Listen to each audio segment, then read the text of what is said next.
எல்லாருமே ஏன் கடவுளை தேடி போகிறோம் தெரியுமா? ஒன்று பக்திக்காக, இன்னொன்று பார்த்திங்கன்னா நம்மளோட பாவத்தை கரைக்க. இன்றைக்கி நான் போட்டிருக்க வீடியோ சோமேஸ்வரர் டெம்பிள், அல்சூர் ரோட்டில் பெங்களூரில் இருக்குது. இந்த கோயில் ரொம்ப பழமையான கோயில்.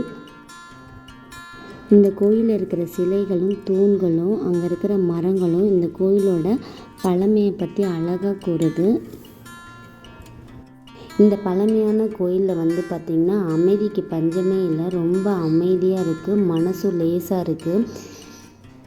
அல்சூர் போனீங்கன்னா இந்த சிவன் கோயிலுக்கு கண்டிப்பாக விசிட் பண்ணுங்கள். சிவன் கோயில் மட்டும் இல்லைங்க, இது பக்கத்துலேயே அல்சூர் முருகன் கோயிலும் இருக்குது, அங்கேயும் நீங்கள் விசிட் பண்ணுங்கள்.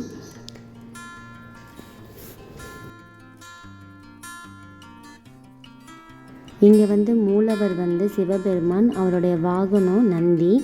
இந்த மூலவரை பார்த்துட்டு நான் உள்பிரகாரத்தை சுற்றி வரப்போ சிவபெருமானும் மகாவிஷ்ணுவும் ஆப்போசிட்டில் இருந்தாங்க.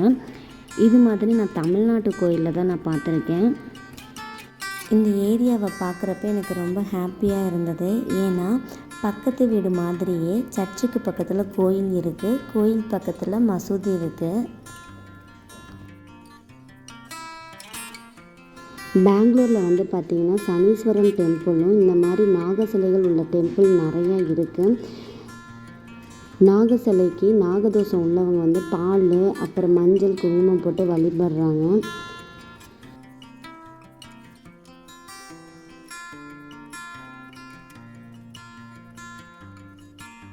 கோயிலுக்கு வெளியில் வந்த உடனேயே ரைட் சைடு பார்த்திங்கன்னா குரு ஸ்வீட்டுன்னு ஒரு பழமையான ஸ்வீட் கடை இருக்குது, அங்கேயும் நீங்கள் விசிட் பண்ணி பாருங்கள். எம்டிஆர் ஹோட்டல் போய் பிஸ்மில்லாபாத்தும் ரவா இட்லியும் சாப்பிட்டுட்டு நாங்கள் வீட்டுக்கு வந்துட்டோம். இந்த வீடியோ பிடிச்சிருந்தா லைக் பண்ணுங்கள், ஷேர் பண்ணுங்கள், சப்ஸ்கிரைப் பண்ணுங்கள். மறக்காமல் பெல் பட்டனையும் தட்டி வச்சுக்கோங்க. அப்போ தான் நான் போடுற புது வீடியோ உங்களுக்கு நோட்டிஃபிகேஷனில் வரும். பாய்.